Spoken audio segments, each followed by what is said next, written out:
અધિકારીઓ કામ કરતા નથી. સુરતમાં ભાજપના નેતાઓએ આવી વારંવાર ફરિયાદો કરી, પરંતુ જિલ્લા સંકલન સમિતિની બેઠકમાં તો મંત્રીજીને એવો મોકો મળી ગયો કે ચાલુ બેઠકમાં જ અધિકારીઓને તતડાવી નાખ્યા અને તાત્કાલિક એક્શનના આદેશ આપી દીધા.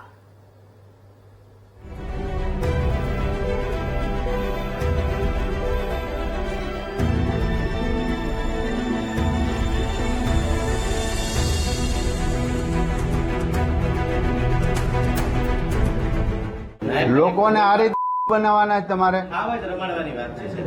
હે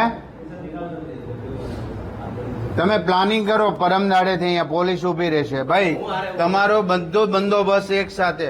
મને આનો બહુ ગુસ્સો છે. 3 વર્ષથી તમે કામ નથી કરતા એટલે શું સમજો છો? અધિકારીઓ પર લાલ ઘૂમ થતા નેતાજી અન્ય કોઈ નહીં પરંતુ રાજ્યના આરોગ્ય અને સંસદીય બાબતોના મંત્રી પ્રફુલ્લ પાનસેરિયા છે, જેમણે સુરતના કામરેજમાં સંકલન સમિતિની બેઠક બોલાવી હતી, જે દરમિયાન ખાસ કરીને સુડાના અધિકારીઓનો ઉધડો લઈ લીધો હતો.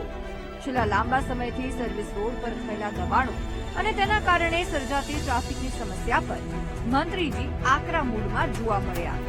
બેઠક પૂર્ણ થયા પછી અમે મંત્રીજી સાથે વાત કરી તો સાંભળો તેમણે પોતાના ગુસ્સે થવા પર શું કહ્યું.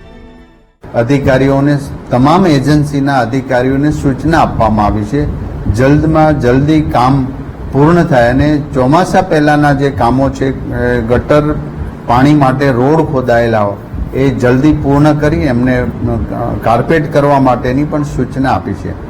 આ માત્ર ને માત્ર કામરેજના તમામ ગામો અને પણ નેશનલ હાઈવેથી લઈને જે પ્રશ્નો હતા એ બધાનું રિપેરિંગ અને પૂર્ણ કરવા માટેની સૂચના આપવાની છે. મહત્વનું છે કે સુરતમાં અધિકારીઓ નેતાઓનું માનતા નથી તેવા સવાલો ધારાસભ્ય કુમાર કાનાણી અવારનવાર ઉઠાવતા રહે છે. મુખ્યમંત્રી સુધી પત્રો લખીને રજૂઆત પણ કરી ચૂક્યા છે, છતાં વાત ક્યાંક દબાઈ જતી.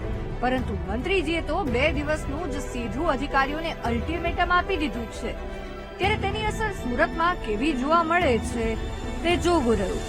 ધ્રુવ સોમપુરા, વીટીવી ન્યૂઝ, સુરત.